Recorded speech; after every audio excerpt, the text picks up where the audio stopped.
I think if I hear you call me Becky one more time, six-pack, I'm gonna pop your tops. All six of them.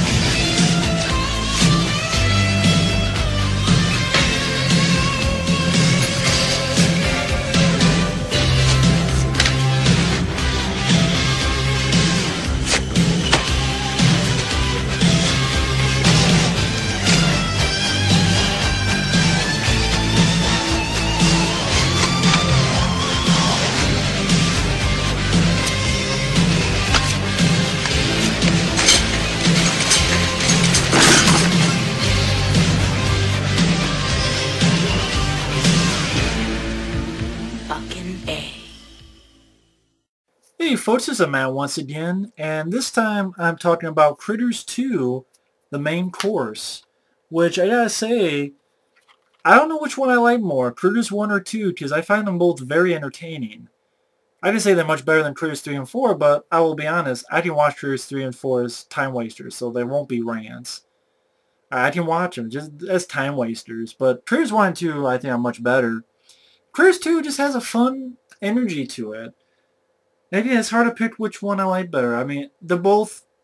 I know some people say, well, it's the same movie. Well, yes and no. I mean, this one takes place in an entire town, and I like the Critter Ball much more than, just a big, walk-in critter. Which I still wonder, they do ever do a documentary.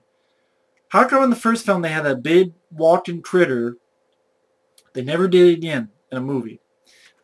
But, you know what, I'm fine because I like the Critter Ball more. When you get to the ending, they all get together. I really like that. That is a cool idea. And, now, this is directed by Mick Garris, which, that name sounds familiar because, let's see the full list of what he's done.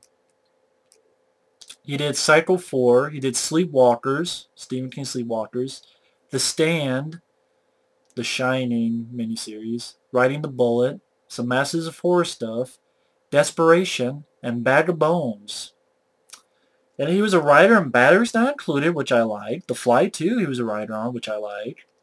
Hocus Pocus, Riding the Bullet, and the Masters of Horror, 2 Masters of Horror episodes. I'll be honest, this is my favorite film of Mick Garris. I'll be honest. I mean, I like The Stand. Even though I maybe like the book, I just have a problem with the ending with The Stand. But I like Critters 2 the most. I have more fun with that one. I'm not a fan of his Shining movie. I really am not. Just not my cup of tea. Desperation I wasn't a fan of. Sleepwalkers, Psycho 4, But Critters 2 I have a lot of fun with. It's one of his first films. His first film was something called Fuzz Bucket. Hell is this? I have no idea what the hell Fuzz Bucket is. Hairy little creature that lives in the swamps of Dead Man's Marsh with many other Fuzz Buckets. Uh-huh. Okay, that explained a lot. I'm not going to look into it, maybe another day. But, weirdly enough, the writers for this film, not only do you have Mick Garris as a writer, but the other writer for this is David Twohy. Or Twohy, but I call it Twohy. David Twohy, he's another writer in Critters 2. The same guy who would help write The Fugitive. He wrote and directed The Arrival. He wrote and directed Pitch Black. He wrote and directed that film Below, which I liked. And he, wrote and directed The Chronicles of Riddick and A Perfect Getaway. He's doing that new film, Riddick film. He also had a hand in writing Terminal Velocity, which I like. And I just he had a hand in writing the 1989 Warlock. So the same guy who directed Pitch Black and The Arrival wrote and directed those films, helped write Critters 2. Maybe that's why I like it. I think there's some good writing in this. Let's see.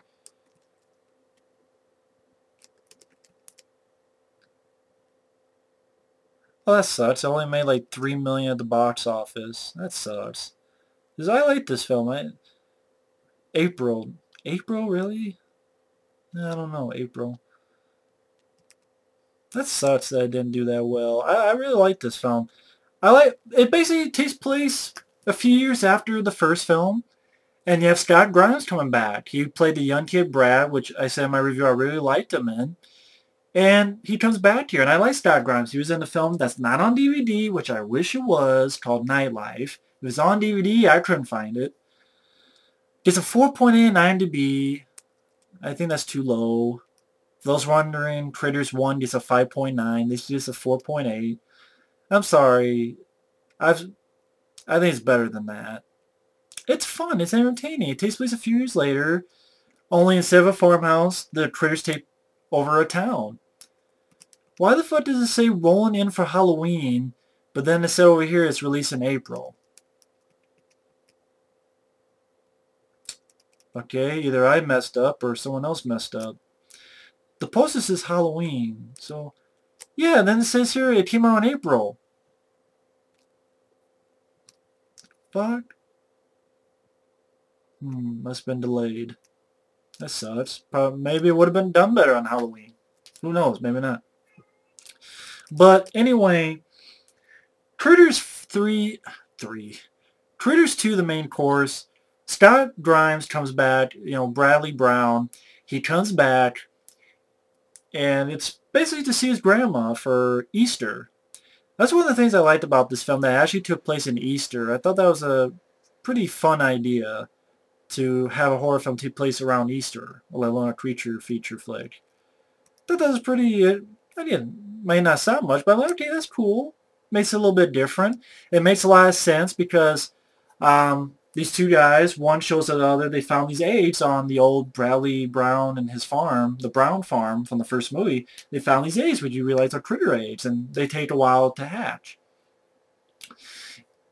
And one sells them to the other, and he sells them to this old woman who's actually Scott Grimes, his character's grandma, who is played by... Who played her? I thought she did a good job. She seemed like a very sweet, nice old lady. What is this? Is this her though? I don't know if that's her.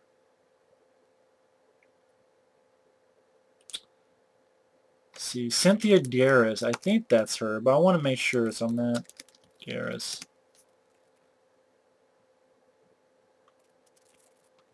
No, that's not her. That's the other bounty hunter, the female bounty hunter. Whoops. That's not the one I was thinking of. Oh, where are you? Oh, Herta Ware. Not sure that's how you pronounce it right. And I guess she's been around for a while, Herta Ware. See, she's actually been acting since 1978. Oh, she was in 2010. That's right. She was the mom of Bowman, where she was in the hospital and, you know, the Bowman character, like they find her dead, but she's smiling. And she's like, that was her in 2010. She was in Cocoon. That's right. She was in Cocoon. And Cocoon: The Return. Soap Dish. Oh yeah, she was in Top Dog. Species. She was in Species. Cruel Intentions. Oh, she passed away in 2005. That's too bad. She was 88 years old. She did a nice job. I mean, as Scott Grimes' grandma, she seemed like a very sweet, nice lady. She was very likable. And yeah, the two guys find these eggs. One sells it to the other, and he sells it to the grandma and this little girl. Because for Easter, they're going to have the kids color these eggs. And then, you know, after church, kids will look for the eggs. And I thought that was a cool idea from the writers. That these critter aids, this thing that could kill them, these little kids are actually touching something that could kill them. If they hatch, they're dead. I thought that was an interesting, kind of ballsy idea that these kids are they're holding an instrument of what could be their destruction in a way. Now that's going a little bit deep for Critters 2. But I like that idea. I thought that made sense to put on the holiday Easter. That makes a lot of sense for the movie.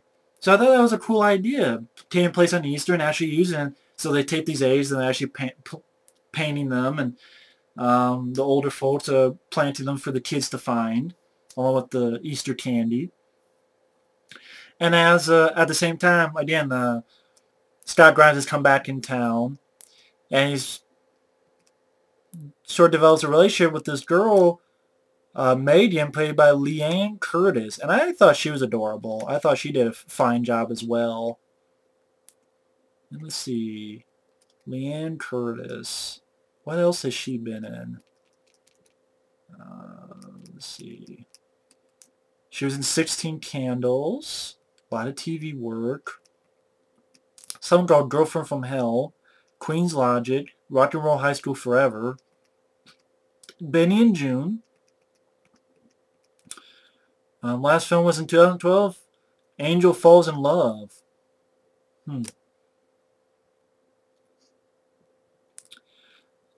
She did a fine job in this film. I thought she was likable, and she was sweet, and nice on the eyes as well.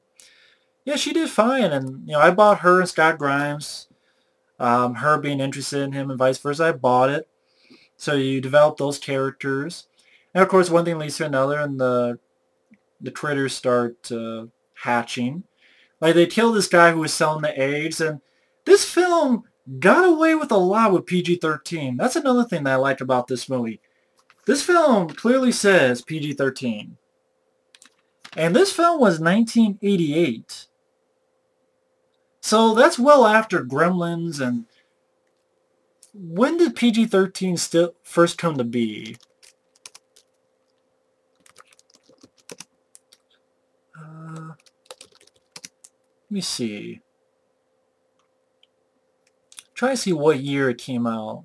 I think Red Dawn was the first. That was 1984.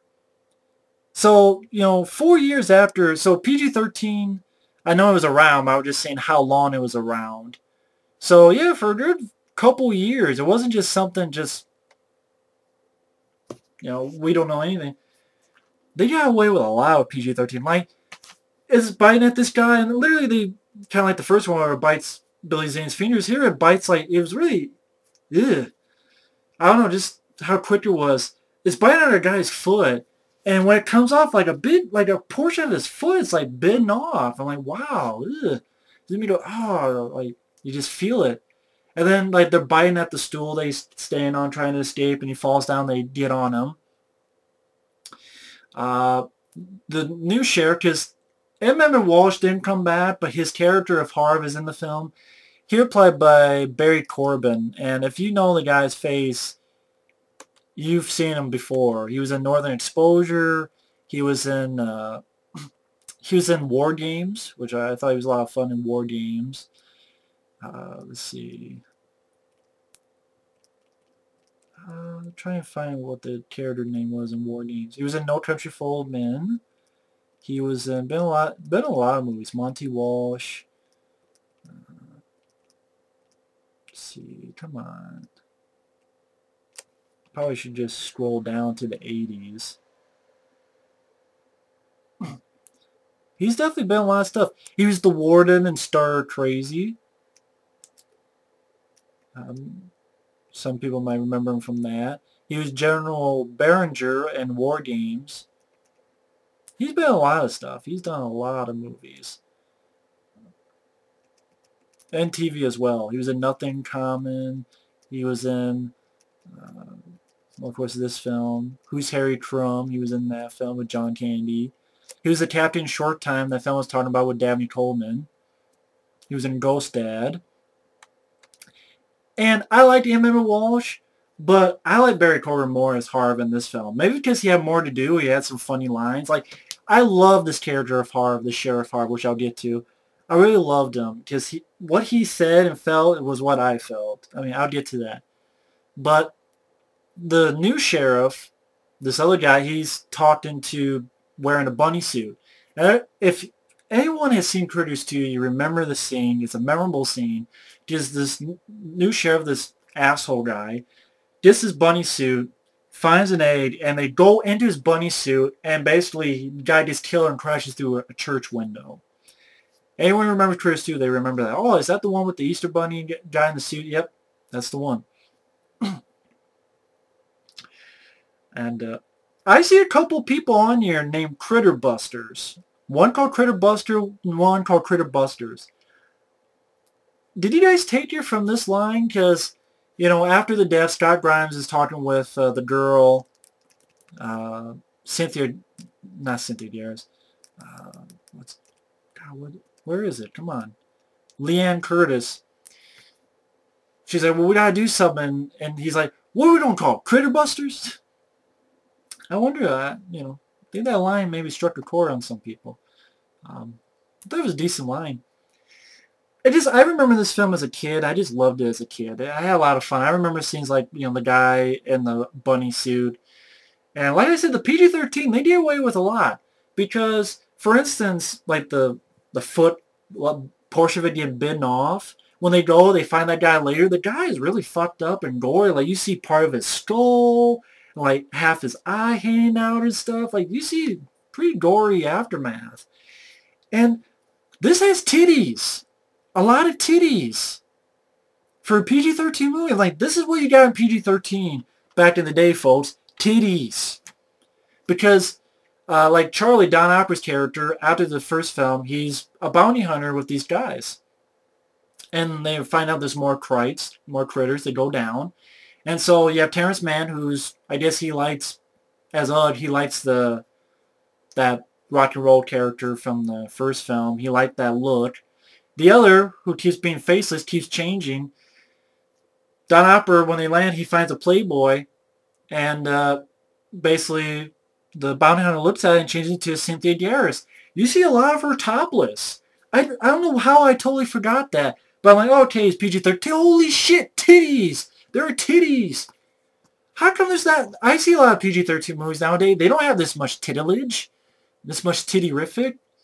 This much, granted, I know I'm being overboard, but I'm like, holy shit, there's titties in a PG-13 movie. A lot of it. You see a lot. It's not just brief glimpse of 5 seconds. You see the titties abound. I'm like, wow. They got away with a lot in the 80s, man. It's like Airplane. You see titties, and I think that's PG. But there's a PG-13 and still got away with titties. You know, long live the 80s, where you actually had titties. Titties and gore in a PG-13 movie. Those were the days. Wow. I miss the 80s. But seriously, I like the bounty hunters a little bit more in this film. Because they seem to be a little bit more productive. They actually kill a lot more krites. For instance, like they get to this burger stand, which this film was... I even remember the song, at the hungry heifer, well, we won't give you a bum steer. That's like the song they play at the burger joint. And the bounty hunters kick ass there. They're blowing the shit out of krites left and right and center, blowing the shit out of them, blowing shit out of the place. One of them later on, the female, it's a funny scene where Don Opper finds that she changes into this character played by Eddie Deezen, who you see Eddie Deezen in a lot of 80s flicks. You just look up Eddie Deezen. But you'll definitely recognize the face if you've seen a lot of 80s movies. Like, so it looks like him for a while, then sees the bounty hunter look at someone else, and Don Opper looks, and it's a fucking stand-in of Freddy Krueger. And Charlie, Don Opper's like, no, you don't want this, no, not this, and then shows the Playboy again, and turns back into, titties. Well, maybe not that point, but goes back. And the critters lead that bounty hunter into a trap and gets killed. And Terrence Mann finds it and is so distraught, he actually changes back to his faceless form. And basically throughout the film is basically this town being attacked by the critters. I thought they really did a good job with that. It seemed like maybe they had a little bit more, I don't know if they had a bigger budget, but it looked like it. I thought they did. Weirdly enough, I did not know. I by the time I'm doing this, I have not uploaded the Critters 1 review. So if someone mentions this, sorry, I don't know who it is because it's not uploaded yet. But Critters 1 got 2 thumbs up by Siskel and Ebert. I couldn't believe it. Critters 1 got 2 thumbs up by Siskel and Ebert. But this film got trashed, and I don't understand why, because I think if you like the first film, you'll like the second film. Scott Grimes is great. The girl he falls in love with, or vice versa, she's great. The supporting cast does fine. Bounty Hunters, they seem like they're doing a little bit more. Or they're not as... They're doing a better job than they did in the first film. I really like the Sheriff Harv. Like, the reason I was mentioning him, like, you get the idea that the sheriff character, he got sort of elected out of office. Like, he just has so many great lines. Like, I always remember when they're going to help.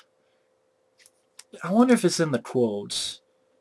See if it's in the quotes. I really enjoy this film. It's not that bad of a movie, 4.8. Come on.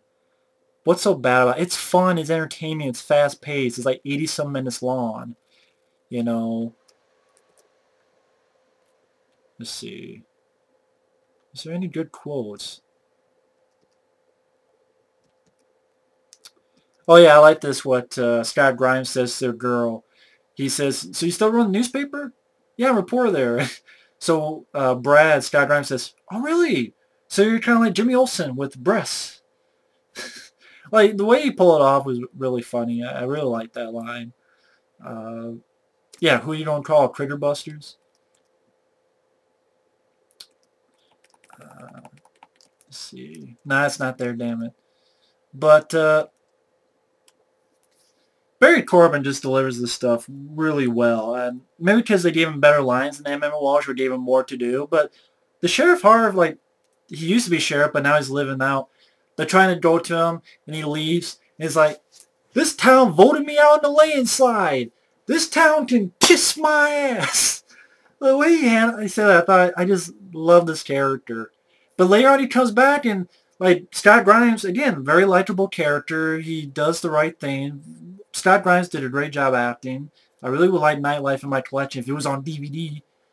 But he saves this girl and he thinks he's going to get killed by the others. But he comes in and shoots the shit out like a dozen critters. And says another great line, like in the church. Of course, they're blaming Scott Grimes because he came back into town. And I love what he says. He's like, what is this bullshit? That's like what I was thinking. What is this bullshit? Stop complaining. It's like, what is this bullshit? Them man-eating moths guys are rope tighter than the Blue Ribbon Bull, and all you folks just do is stand and play kick the can with some punk kid. I fucked up the line, but I always like that. What is this bullshit? I like that. It's like before where when they find Brad finds out there's critters and goes back to, to see his grandma about it, to let her know. And like the whole time she's a very nice lady, like very clean cut about, eat your vegetables. But when he comes in, he's like, hey, the critters are back. And so she says, yeah, no shit, Bradley. I thought it was so out of the blue, I thought, but so truthful. Like, it's like, no shit, Bradley. Just, she's trying to hold one off using the door. So I think this film has a better script than people realize. I think it's actually a lot funnier than people give it credit to. And if I had to pick with a gun to my head, I say Critters 2 is my favorite. I love Critters 1. I have to say Critters 2, though, is my favorite. I probably had the most fun with Critters 2, the main course. If I had to pick. Critters 1 I still like a lot, but again, yeah, Critters 2 would be my favorite. Because I just had a ball with this movie. Yeah, no pun intended. And I like the ending where, the sheriff goes, hey, you all volunteered. You got nothing to lose but your lives. Thought that was pretty funny. I thought there's some good writing in this.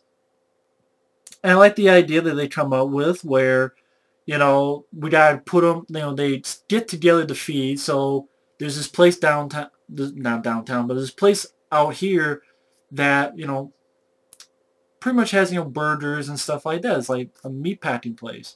So get them all in there, close up and blow it up is a good plan. So like the townspeople get weapons and they go off. And I thought this was a cool idea too. The critters, they're smelling it, but then, there's a lot of people that are about ready to, and then there's this bigger crite that comes out of nowhere, and like, where the fuck did he come from? He's like, hey, what the fuck you doing? Get the fuck over here, come on. There's no bones in those. And leads them all into the place. And you find out the reason is that bigger critter is actually Ugg. Which made sense, because Ugg, these bounty hunters can transform. That's why their faces, they can transform into anything. It's sad they don't really use that a lot in these movies, except for the one that keeps changing his look. But that was a good idea. This thing, he can transform. So it makes he transform to look like a crite, so he can lead them, when they change their mind, into the packing plant, into the facility. So they're locked and they blow it up. Doesn't really work out the best way they can, because that's when you get the critter ball, which I liked. And again, you get some gore. It rolls off over a person. You just see blood and bones. I don't even know if you could get away with that PG-13 today. You don't see blood, and maybe you can, but I don't know. And it's like rolling over people, and Scott Grimes and the girl trying to get it.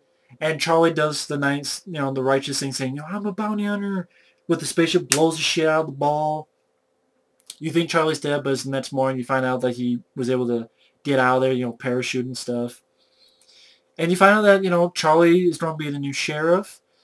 Scott Grimes and the girl kiss, and he heads off with Barry Corbin actually heads out of town, too, on the same bus. And I really like the score to this, too. I like the score to the first film.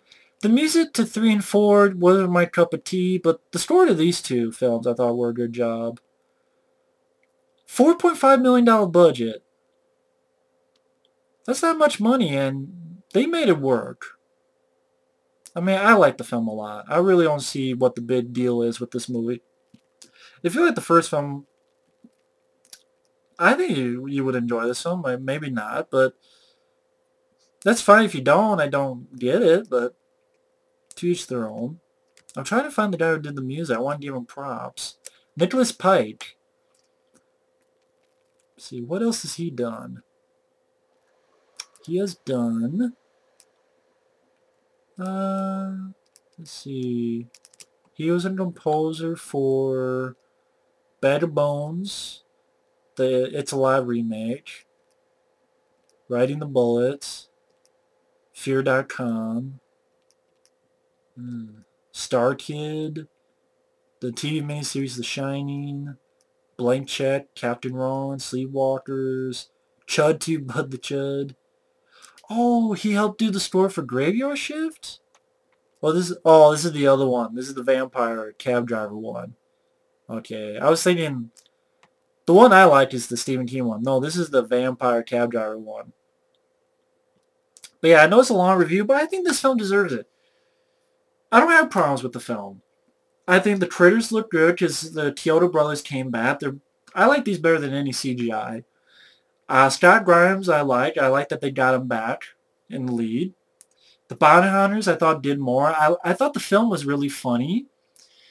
Like the one, you can see her titties. And then like trying to look like Freddy Krueger. I thought that was funny. I thought the Sheriff Hart played by Corbin, Barry Corbin. I thought he was a badass. He had a lot of funny dialogue. This time to kiss my ass. Or, what is this bullshit? I really liked the cast. I thought the woman who played the grandma was a very sweet lady. He really kind of reminds you of your own grandma. I mean, I don't know. I've never really had a grandma. I know I must have, but I've never really met. They, passed away before I knew them. But, you do what a grandma would be. That's who you imagine. Very sweet lady. The girl who played the love interest, she was very nice and, you know, good to look at, but also has a nice normal quality. She doesn't look like, she's not like a model prissy. She's just a country girl, and I liked her. I think she did a fine job. Scott Grimes was good. Don Hopper was fine. Terrence Mann's Ugg was fine. You did a lot of critter action. You did, again, some funny stuff. They really, I think they kind of pushed the PG-13 boundary, which was nice. I wouldn't say blood like gore and heads ripped off, but, you know, I mean, granted, you had Temple of Doom with hearts being ripped out, so that's probably gorier, but still, you know, nudity-wise at least. Just I really like this Critter Ball much more than just the big walking thing. And I thought the score was nice. You know, I thought they did a fine job. I like that it took place on Easter. So you have the Easter eggs, you know, being painted. It's like, wow, these kids are in danger. But I had a ball with Critters 2, the main course. I really had a lot of fun with it. I have no problems with the film. Just a very fun, entertaining movie. I think it's well worth your time. And really enjoyable film. But stay tuned, because I'll talk about Croods 3 and 4, which I don't like as much. They're time waster, so I won't rant on them, really. But they have a lot of problems, especially budget being one of them. Which is weird, because Croods 2 was, again, what, a $4 million budget?